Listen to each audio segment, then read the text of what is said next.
Selanjutnya kami beri waktu kepada para audien untuk mengajukan pertanyaan-pertanyaan, dan tadi Ketua Abuya sudah menegaskan bahwa ini tidak ada main gerbong-gerbongan, tapi ini adalah murni ilmiah. Jadi panjenengan ketika bertanya maka dalam rangka ilmiah, walaupun menyerang Gus Rumel sedemikian dahsyat, tidak kemudian ada klaim bahwa panjenengan adalah pendukung IMAT. Pun kalau panjenengan bela Gus Rumel dengan luar biasa, tidak menyebabkan panjenengan jadi Ba'alawi. Kira-kira begitu. Silakan. Bismillahirrahmanirrahim. Assalamualaikum warahmatullahi wabarakatuh. Yang mulia dan yang kami muliakan, pengasuh Pondok Pesantren Al-Maliki Gus Hasan, yang mulia dan yang kami muliakan Gus Romail Abbas, dan seluruh para kiai, para ibu nyai, para ustadz ustadzah, dan mahasiswa-mahasiswi habibakumullah jami'an. Alhamdulillah saya tertarik sekali dan jujur, ini pertama kali saya baca dan saya dengar langsung dari orangnya begitu. Dan seringkali saya nimbrung cuitan-cuitan dari beliau itu, termasuk juga dari follower-followernya, walaupun kami tidak mampu untuk memberikan komentar begitu, karena kami juga jujur tidak begitu memahami di bidang itu. Cuma kami perlu ada beberapa konfirmasi, dan mohon maaf ini bukan ujian disertasi, bukan begitu ya. Sebagai bentuk bahwa ini merupakan data otentik dan sudah dilakukan sebuah penelitian. Pertama berkaitan dengan teknik pengumpulan data. Di dalam sebuah kajian memang sudah biasa, dalam beberapa teori kita kenal bahwa teknik pengumpulan data itu ada 3. Ada interview, ada observasi, ada dokumentasi. Walaupun Gus Romail Abbas tadi di awal sudah menyampaikan ada beberapa foto yang akan kami tampilkan berkaitan dengan informasi-informasi kami yang sudah kami klarifikasi kepada tokohnya. Artinya interview beliau dengan orang-orang itu. Tapi dari awal sampai akhir saya video, saya tidak menjumpai itu. Sebagai bentuk bahwa ini betul-betul otentik didapatkan daripada orang-orang yang informan utamanya begitu. Dan baru kami yakin ketika itu kemudian dipublikasi di sini begitu. Kemudian yang kedua, pernahkah ketika Gus Romail itu mendapatkan satu data kemudian diobservasi, baik pelaku, kalau observasi secara data detail saya mengakui begitu, konkret dan sebagainya. Tapi mengobservasi ke lokasi dan sebagainya, kira-kira pernah atau tidak? Terakhir berkaitan dengan dokumentasi, dan ini penting. Dokumentasi secara otentik dari sisi turosnya, saya mengakui. Tapi untuk dokumentasi yang lainnya, yang kemudian memberikan gugahan kepercayaan kepada pembaca, ini juga mungkin penting untuk kemudian dilakukan begitu. Tuh. Kemudian pertanyaan kedua kami begini, ini analisis datanya menggunakan apa? Kalau kita pakai analisis Berman misalnya yang menggunakan 3 atau sekarang sudah ditambah dengan 4, ada kondensi data misalnya, kira-kira kami dari awal, dan memang kami memaklumi ini sebuah penelitian yang belum final. Dan ini saya layak untuk kemudian diundang kembali ke Bondowoso begitu. Biar kami ini yang sudah mengakui, anggap saja ini merupakan ujian proposal begitu, bukan ujian hasil. Nanti ujian hasilnya saya harap untuk juga hadir di sini, biar kami tidak mengambang. Kira-kira hasilnya seperti apa? Atau kalau dibukukan bukunya apa? Dan ini kalau sudah menjadi buku ya mohon untuk dibedah lagi. Saya kira Kiai Gus Hasan juga wajib lagi untuk mengundang kami di sini sebagai bentuk bahwa penelitian itu sudah selesai, dan selesainya mari kita uji bersama.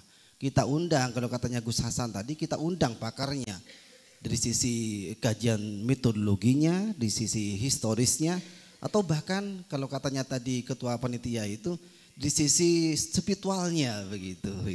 Ini mungkin yang perlu kami sampaikan dan mohon maaf dari kami cukup sekian, terima kasih. Kami dari STIA Taqwa Bondowoso. Assalamualaikum warahmatullahi wabarakatuh. Waalaikumsalam. Iya. Yang mic mana, Gus? Ini langsung jawab biar tidak lupa katanya. Ustaz, nggih, langsung jawab. Monggo. Terserah di sini. Kayaknya mic-nya anak dipegang. Cek. Terima kasih. Aku pinjam tadi tuh. Saya mulai dari ini. Yang paling akhir dulu tekniknya. Ini karena ini berhubungan dengan teknis ya. Teknik saya itu kritik historis modern. Saya pakai isnad matan. Jadi matan saya konfirmasi dengan isnadnya, saya konfirmasi juga dengan bukti material. Dan tidak perlu khawatir, bukti material dalam bentuk foto dan dokumentasi udah ada. Kan saya baru 1 hari nih di Indonesia gitu. Dan wajah pertama bukan istri saya tapi jenengan. Jadi mohon maaf jika nanti hasilnya itu akan saya publikasikan kelak nanti. Karena barang-barangnya masih mentah, filenya pun masih raw ya, bentuknya raw. Jadi file asli, masih belum matang, belum diedit juga. Bahkan untuk kitab yang paling tua sekitar abad 380 itu bentuknya harus pakai X-ray. Jadi yang nanti bakal saya tunjukkan, mungkin bisa saya tunjukkan setelah acara ini ya. Itu beberapa datanya itu harus memakai X-ray. Kalau antum buka uang, ditaruh yang biru itu, harus pakai seperti itu untuk dicetak ulang. Ya, jadi kan ngerti tulisannya Al-Ubaidili di abad keempat itu seperti apa.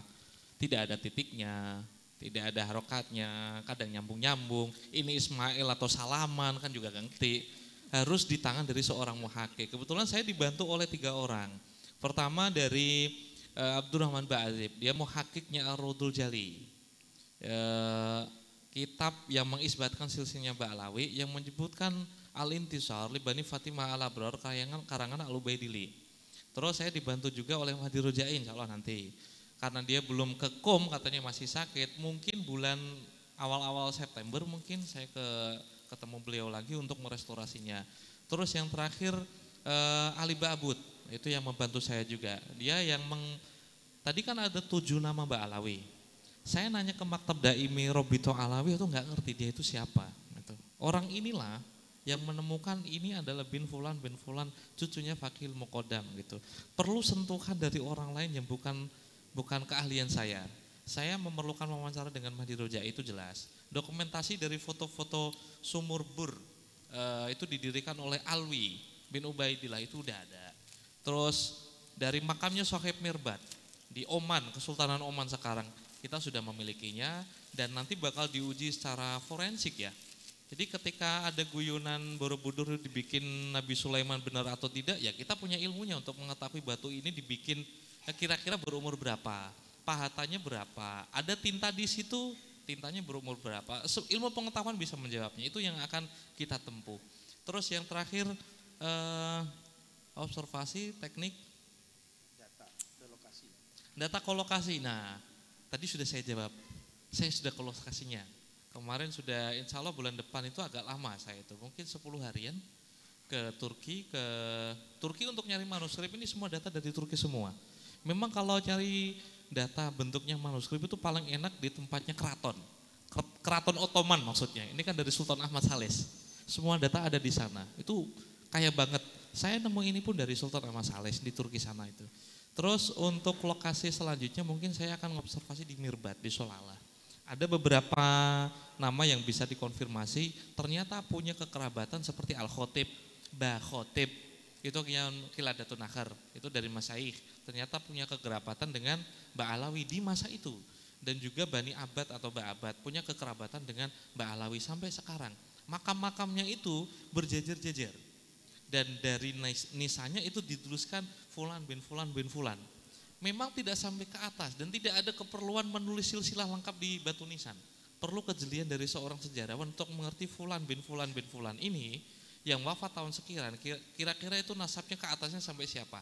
Nah, itu mungkin itu jawaban saya ya. Terima kasih. Yang lain mungkin. Monggo, yang lain. Ayo Ustaz Nurhadi. Ada yang lain lagi, Ustaz Nurhadi? Ada yang lain lagi?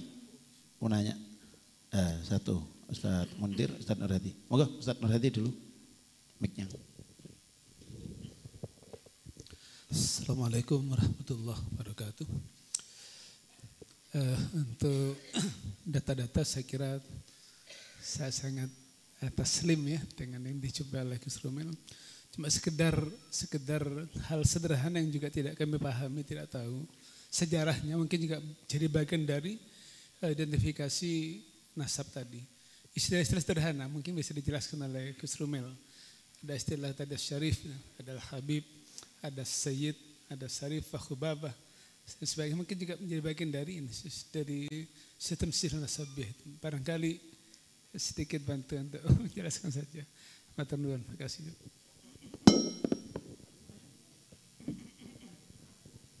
Cek, oke. Benar kata Kiai Imad kalau istilah habaib itu cuma untuk circle-nya Mbak Alawi itu benar. Karena sejak dulu secara konsisten dari beberapa isnad ya, saya ngambil isnad kummatan ya, isnad dari abad ke-5, 6, 7, 8, 9. Yang dipakai itu cuma Syarif Husaini Hasani, Syarif Husaini Hasani. Dan tidak hanya untuk kalangan ashraf dari keturunan Sayyidina Ali saja, ternyata beberapa pun dipakai untuk seperti Bani Thalib, seperti Bani Hashim juga dipakai. Tapi itu kurang lazim, yang lazim memang keturunan itu. Saya belum bisa menangkap pertanyaannya jika dimaksudkan ada istilah tentang Khubabah, tentang Habibah, atau misal Habib, atau Sayyid, atau Ye. Itu belum sampai ke sana. Tapi yang saya perlukan karena kajian saya itu melacak Ubaidillah, yang saya cari adalah kira-kira Asyarif Al-Husaini yang disematkan dalam isnad itu berarti apa-apa atau tidak? Ternyata berarti banget. Sekitar abad ke-8, kitab Al-Atoya Asaniyah, dan juga itu kan adiknya dari Turfatul Ashab, termasuk Turfatul Ashab itu kan dari Sultan Bani Rasuli. Ternyata udah menyebutkan, ketika saya menyebutkan Syarif itu hanya untuk dua golongan. Golongan dari Hasani dan juga Husaini. Udah itu cukup. Itu informasi yang sedang saya gali. Mungkin kelak, mohon doa restu jenengan, setelah ini mungkin saya teruskan ke dalam bentuk buku mungkin. Dan jurnal, biar nanti bisa dilihat ini secara ilmiah, bisa diuji dengan siapapun. Dan saya menyukai, karena saya fokusnya kan ada di saintifik. Yang namanya sains itu kan harus bisa dikelirukan ya. Kita akan mempercayai kaidah falsifikasi. Saya tidak akan menyimpan semua informasi yang saya miliki, akan saya publikasikan. Jika ada error, sangat saya persilakan. Kelak setelah proyek Mbak Alawi ini, saya sebut proyek penelitian Mbak Alawi ini selesai, akan saya lanjutkan kemungkinan ke Wali Songo itu kemungkinan. Jadi mungkin bisa kembali ke Bondowoso, karena kemarin desas-desusnya ada Bani Sunan Giri di sini. Terus dari Sumenep itu kayak Hanan itu sudah Sumenep ya. Sumenep atau Pamekasan kayak Hanan itu sudah mempersilahkan untuk dibukakan pintunya. Nanti saya tunjukkan beberapa manuskrip dari Wali Songo, itu saya tertarik dengan hal itu. Saya pengen membacanya, saya pengen memastikan bahwa konflik ketika Mbak Alawi sama ini jika bisa dilihat sebagai konflik sosial, itu mulanya kan dari Nakobatul Ashraf dari Indonesia itu, dari Habib Ali bin Asakov. Dia itu mengkonfirmasi bahwa Wali Songo itu nggak punya keturunan, dan sampai mati saya akan meyakininya seperti itu. Itu kan konyol ya itu, orangnya masih ada, mereka berketurunan. Itu seharusnya seperti Kiai Imad, itu harus menjadi pertanyaan tesis. Ada fakta bahwa keturunan Wali Songo tidak dicatat, ada fakta Ubaidillah itu tidak dicatat. Seharusnya itu menjadi pertanyaan yang dijawab oleh siapapun yang beritikat untuk menjadi peneliti. Jangan langsung digebuk dan dibanting menjadi kesimpulan. Itu kekeliruannya Kiai Imad sama Sayyid Ali bin Asakov, yaitu ketika tidak menemukan buktinya langsung dikonfirmasi tidak ada. Adamul ilmi laisa ilman bin Adam ya. Tidak adanya informasi bukan berarti ketiadaannya gitu. Mungkin sekian dari saya. Jadi sementara yang terkonfirmasi hanya istilah syarif ya, yang berdasarkan data-data yang jenengan punya. Begitu Ustaz Nur Hadi ya. Mungkin tadi dari pojok sepertinya. Monggo Ustaz Mundir itu kayaknya yang Akhi Mundir. Sampai jam 12 ini, Gus. Kita sampai jam 2. Cek. Bismillahirrahmanirrahim. Assalamualaikum warahmatullahi wabarakatuh. Sebelumnya saya Ahmad Mundir. Dan pertanyaan yang pertama terkait Wali Songo tadi, Gus. Sekitar abad ke-14, kenapa kok Wali Songo itu lebih diterima oleh pribumi? dibandingkan dari dalam tanda kutip Ba'alawi? Dan apakah dari Ba'alawi di sini ada ide dari kolonial Belanda untuk memecah faham-faham Islam? Kenapa pada saat itu tidak bisa secara general diterima oleh pribumi? Lebih masyhur Wali Songo. Dan yang kedua, mungkin dari awal tadi di sini para audien dan para hadirin ini kok tentang pembahasannya tentang bantahan-bantahannya Gus Rumel. Sedangkan banyak dari audien di sini tidak mengetahui statement mana yang dibantah. Seakan-akan seperti berbicara sendiri. Nah, mungkin yang viral di media sosial itu bahwasanya Kiai Imad mengatakan bahwasanya nasab Alawiyin di sini untuk apa namanya ya? Untuk otentikasinya atau penisbatannya itu dikatakan melalui mimpi. Dan mimpi itu apakah bisa juga dijadikan autentikasi? Kenapa kok tidak ada pembahasan yang lagi viral? Mungkin itu pertanyaan dari saya, kurang lebihnya mohon maaf dan terima kasih. Wassalamualaikum warahmatullahi wabarakatuh. Waalaikumsalam. Boleh enggak ini mimpi jadi penisbat nasab ini? Dan mimpinya kapan gitu, jam berapa gitu ya? Kalau sebelum tidur lihat WA, mimpinya lebih macam-macam Gus. Monggo Gus. Pertanyaannya ada 4 berarti ya tadi ya. Tentang ini bisa disebut penelitian yang selesai. Saya itu meyakini apa yang saya sudah capai itu sudah menjadi hipotesa. Tinggal nanti antum itu mengukur seberapa ilmiah yang saya tempuh gitu. Pengukurannya sangat saintifik. Saya sudah menunjukkan beberapa bukti dokumen. Hasil resume percakapan dengan beberapa ahli nanti mungkin saya tayangkan. Memang saya belum punya kesempatan atau waktu yang lebih banyak. Mungkin kalau dikasih 2-3 harian lagi mungkin saya bisa melengkapinya hampir 50 halaman. Dan itu saya yakin Kiai Imad gak akan bisa membantahnya karena buktinya udah otentik gitu. Itu yang paling pertama. Kendati pun saya belum selesai menyusunnya, tapi penelitian saya itu udah menunjukkan satu hipotesa. Minimal di 567 itu udah ada konfirmasi kalau keturunannya itu udah disebutkan sebagai syarif. Coba Anda bantah itu dulu. Ketika orang zaman dahulu menyebutkan Gus Umar sebagai Raden, diakui sebagai keraton atau tidak? Ketika zaman dulu sekitar 567 berarti ya, ada seseorang keturunan dari Fakih Muqaddam udah disebutkan sebagai syarif, bantah itu dulu. Bisa atau tidak? Itu kan yang saya tanyakan ke Kiai Imad, sampai sekarang belum dijawab. Nah, apa yang menjadi bantahan saya kepada Kiai Imad itu sudah saya urai ke sebelumnya. Makanya saya tuh meyakini mukhotob saya itu sudah membacanya terlebih dahulu. Kan tidak harus saya yang menjelaskan. Kiai Imad sudah menuliskan sekitar 3 buku, 4. Kalau misal berbahasa Arab, 1 itu menakar kesakihan, kedua membatalkan nasabah Alawi, terus dalam bentuk Arab, terus kitab nasab. Saya sampai hafal dia punya 5 kitab dan isinya nggak ada yang baru. Isinya adalah tentang metodologi. Pertama, saya resume sedikit. Ubaidillah tidak ada, kali pertama muncul itu di Al-Janadi 732. Ketika An-Nafah Al-Ambariyah 880 ada indikasi pencangkokan bahwa Mbak Alawi itu menisbatkan nasabnya kepada Bajadid. Terus Ali Asakran adalah orang yang pertama yang memulai bahwa Abdullah ini adalah Ubaidillah yang disebutkan. Intinya itu toh. Dan Kiai Imad mengusulkan satu kitab tunggal sebagai bayinatun shorihatun yang bisa memastikan bahwa ketika di abad ke-7 Fakhrur Razi dalam Asyajur Ambarokah anaknya Ahmad cuman ada 3, itu pun muhtamal. Idza waradul ihtimal saqata bihil istidlal. Kita tidak bisa memakai dalil yang muhtamal. Jangankan dalil yang muhtamal, mimpi kan juga lebih buruk dari itu. Maksudnya dalam standar usul fikih nggak bisa dijadikan dalil. Makanya ketika ada informasi Kiai Imad dan juga Kiai Fakhrur Razi menuliskan kitab, menuliskan buku meresensi buku Al-Ghuror karya Al-Khirid. Saya tuh berani ngomong beliau berdua berdusta. Saya terang-terangan itu ngomong ke beliau itu. Tapi yang dilakukan oleh beliau itu berkelit. Maksudnya kayak gini, ada 3 teori pokok yang disampaikan oleh Al-Ghuror. Anda cek halaman 108, 112, sama 115. Itu 3 informasi itu hanya 2 yang disampaikan Kiai Imad. Pertama, ketika Ali bin Muhammad bin Jadid mengisbatkan silsilahnya ke Basrah. Terus beliau melompati ada 19 nama ulama yang disebutkan oleh Al-Khirid.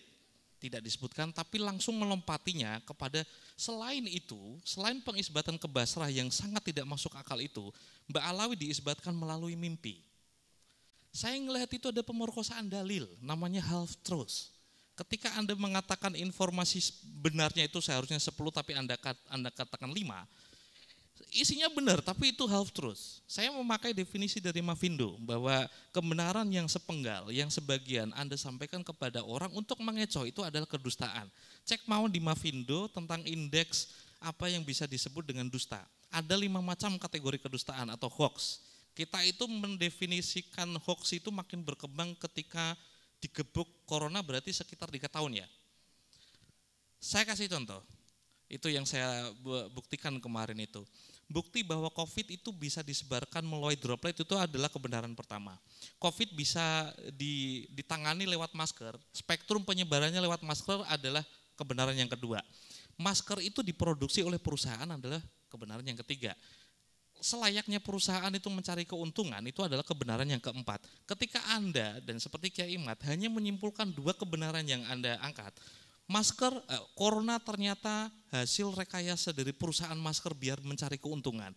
Itu informasinya benar semua, tapi bisa disebut bohong atau tidak? Itu bohong, itu dusta. Saya tuh nggak pernah ragu mengatakan hal ini ke Kiai Imad kok. Dan saya datang sendiri ke beliau, Anda melakukan kedustaan, saya fair deklarasi. Yang beliau lakukan ternyata berkelit dan menuduh saya itu berdusta. Anda cek tulisannya Kiai Imad, ketika saya ngasih clue, sekadar menguji. Saya cuma menulis 16 ulama di Al-Ghurar, betul? Kiai Imad menyebut berapa? 17. Ada berapa ulama sebenarnya? 19. Saya ngerti puisinya, udah hafal di kepala itu Al-Ghurar itu. Ada ulama yang disebutkan untuk mengisbatkan nasab Ba'alawi itu 19 orang. Tapi Kiai Imad luput dan saya yakin Kiai Imad itu tidak membacanya itu. Ya memang untuk orang yang kadang-kali baca kitab Arab, puisi itu dilewatin. Padahal petunjuk ada di sana. Oke, terus selanjutnya Wali Songo kenapa diterima? Wali Songo hadir itu tahun berapa? Sekitar 1400 Masehi. Kita pakai Masehi hitungannya. Mbak Alawi itu sekitar 1800. Dua-duanya diterima enggak? Mungkin yang antum pengen bicarakan adalah Utsman bin Yahya ya, Mufti Batavia. Oke, saya jelaskan satu hal perkara menarik. Kita itu bisa bicara tentang kemerdekaan itu mulai kapan? Isu-isu tentang kemerdekaan, pembebasan itu kira-kira matang itu di hari apa atau di tahun apa? Siapa yang merumuskannya? Betapa kagetnya jenengan semua ketika Sumpah Pemuda kita berbahasa satu. Hitung aja siapa yang bisa berbahasa Indonesia di majelis itu. Gak ada satupun yang bisa berbahasa Indonesia. Sumpah Pemuda 1928. Ketika kita bersepakat berbahasa satu. Orangnya ada berapa? Ada sekitar 150-an. Siapa yang bisa yang bisa ngomong bahasa Belanda? Gak ada satupun. Mereka fasih berbahasa Belanda daripada Indonesia, bahasa Melayu. Maksud saya ketika jenengan memakai kacamata kemerdekaan dan nasionalisme dalam sudut pandang di zaman sekarang yang sangat matang, akan menzalimi orang-orang di masa lalu. Sampai sekarang itu saya masih meyakini Kenil ya, yang dianggap oleh orang-orang kita sebagai pengkhianat itu bukan 100% pengkhianat. Kalau boleh jujur ya, seharusnya Papua itu tidak boleh kita miliki. Karena yang berhak kita miliki adalah jajahan dari Belanda dan sekutu. Papua yang jajah siapa? Kalau boleh jujur juga, 1945 ketika kita memerdekakan diri dari peristiwa Rengas Dengklok yang agak konyol itu, kita sah sebagai negara yang merdeka enggak? Belanda kan mengakui baru-baru aja. Hukum yang kita pakai apa? Hukum internasional, siapa yang kalah berarti tempat itu menjadi secara administratif menjadi miliknya sekutu kan. Kita kan seharusnya masih menjadi jajahan sekutu waktu itu. Terus kita mendeklarasikan diri. Dari kacamata fikih saja, ada pemerintahan yang sah. Sah dari sudut pandang mana? Dari sudut pandang hukum internasional. Siapa negara yang sah? Otoritas di masa lalu di Nusantara, Hindia Belanda yang sah. Kira-kira siapa? Tadi Mas yang nanya mana? Oke. Belanda atau Indonesia pemerintahan yang sah di masa lalu? Yang sah, pemerintahan yang sah di masa lalu itu Belanda atau lain? Belanda. Oke, sah ya. Ketika orang bekerja pada pemerintahan yang sah, itu sebagai PNS biasa atau itu pengkhianat kira-kira? Tinggal dari mana sudut pandang Anda melihatnya itu. Bagi saya Kenil itu ya tentara nasionalis PNS biasa. Habib Utsman bin Yahya itu ya PNS biasa. Masih cukupkah alasan kita untuk memperjuangkan Indonesia? Apa yang kita perjuangkan? Kemerdekaan. Kemerdekaan seperti apa? Saya itu punya pendapat yang cukup buruk sebagai sejarawan. Saya ngerasa Soekarno itu tidak keren-keren amat. Dia itu dikelilingi oleh orang bodoh yang nggak bisa membaca aja itu. Dia bisa berorasi dengan baik gitu. Itu pendapat konyol sebenarnya. Tapi kan itu bisa dibuktikan. Berapa orang yang bisa membaca di waktu itu? Anda bisa bicara dengan fasih di depan orang-orang yang nggak bisa baca, itu jadi dewa itu. Nah, intinya ketika Anda berusaha untuk mencari cara bahwa ada pengkhianatan, jangan pakai perspektif zaman sekarang. Pakai Kiai Imad itu, sumber sezaman. Bagaimana cara menerjemahkan pendapatnya Utsman bin Yahya ketika menolak jihad itu. Diterima atau tidak, muridnya bin Yahya semua itu pejuang itu. Dua saya menemukan yang makamnya tidak ditemukan. Muridnya Utsman bin Yahya. Dua enggak ketemu makamnya, tapi diholi setiap tahun. Satu Aledrus, satu Alatas. Balawi semua itu. Anda yang apa yang mau Anda katakan kalau itu murid dari Antek Belanda? Kalau muridnya hasil didikannya ternyata jadi pejuang semua. Perspektif apa yang harus kita pakai gitu? Perspektif zaman sekarang, zaman dulu, oh itu kita ngevonis namanya itu. Dan konsep kemerdekaan di zaman lalu itu matangkan sekitar 1942 ketika kita dijajah. Waktu kita benar-benar dijajah menjadi Romusa, Jepang kan kejam banget ya. Makanya kita langsung ngerti, kayaknya enak merdeka aja deh katanya itu. Baru dijajah sama Jepang, kita mulai mematangkan konsep kemerdekaan. Kemerdekaan di masa lalu seperti apa? Sangat abu-abu. Otoritas yang sah waktu itu seperti apa? Ya sangat abu-abu. Pemberontakan, mungkin kita bisa melihat yang melawan VOC itu sebagai pahlawan ya, tapi bagi orang di masa lalu mungkin berbeda. Anda bisa ngevonis itu karena tidak hidup di zaman yang seperti itu, nggak ada medsos, yang sah itu Belanda, tidak ada klarifikasi, banyak orang bodoh di sana, tidak ada yang bisa baca, tahu-tahu diakali untuk berperang satu sama lain, tahu-tahu terus ada orang berupaya untuk udah kita bakar aja pendopo yang milikin Belanda. Itu kira-kira masuk akal ya? Bayangkan Anda hidup di zaman itu. Kira-kira masuk akal lah kalau kita memvonis dengan sudut pandang atau kacamata zaman sekarang. Saya sih berusaha untuk adil ya. Saya pengen bicara sama itu yang KBN Nusantara itu, membicarakan tentang ide kemerdekaan. Itu matangnya itu kapan? Saya yakin sejak 1942 itu. Kita bicara tentang kemerdekaan tapi nggak pernah matang. Musso, yang temannya Soekarno lagi itu siapa? Yang divonis mati itu? Yang satu lagi. Satu lagi temannya bukan. Yang DITII. Kartosuwiryo. Itu temannya Soekarno itu. Hos Cokroaminoto ya berarti. Itu punya konsep yang berbeda tentang kemerdekaan itu. Anda bisa bayangkan, Soekarno kebetulan kan jadi presiden. DITII punya konsep kemerdekaan yang berbeda. Tapi dua orang ini adalah guru tunggal, murid, ya punya guru yang sama di Hos Cokroaminoto. Yang kalah siapa? Dibunuh kan itu, divonis. Tinggal siapa yang menang kan itu. Makanya saya itu agak bingung siapa yang memastikan definisi yang paling tepat tentang kemerdekaan itu. Kita nggak merdeka banget. Definisi kemerdekaan seperti apa? Dijajah, penjajahan itu yang seperti apa? Kalau kita dijajah sama HP, berapa deh? Buka HP masing-masing. Kira-kira itu udah berapa jam tayang HP kita itu? Kita hidup 24 jam, 8 jam dipakai buat tidur. Saya yakin screen time HP masing-masing itu 8 jam. Itu kan berarti sepertiga hidup kita itu untuk dipakai HP-an itu. Separuhnya tidur, sepertiganya tidur, sepertiganya HP-an, sepertiganya lagi itu untuk hal yang tidak berguna. Nah itu nggak bisa disebut penjajahan, ya tinggal bagaimana kita ngelihat penjajahan itu seperti apa. Itu ya mungkin ya. Sekian. Taslim kan? Kalau nggak ada mungkin nggak apa-apa, tambah lagi. Saya siap dicecar kok. Terima kasih. Masih ada lagi yang nanya ya? Monggo Mas, maju belakang Mas. Jadi memang melihat sejarah itu tergantung perspektif ya. Bahkan saya dengar itu Gus, Diponegoro itu pemberontak katanya Gus. Memberontak kesultanan ya. Jadi yang menurut kita pahlawan, menurut Diponegoro itu ternyata pemberontak.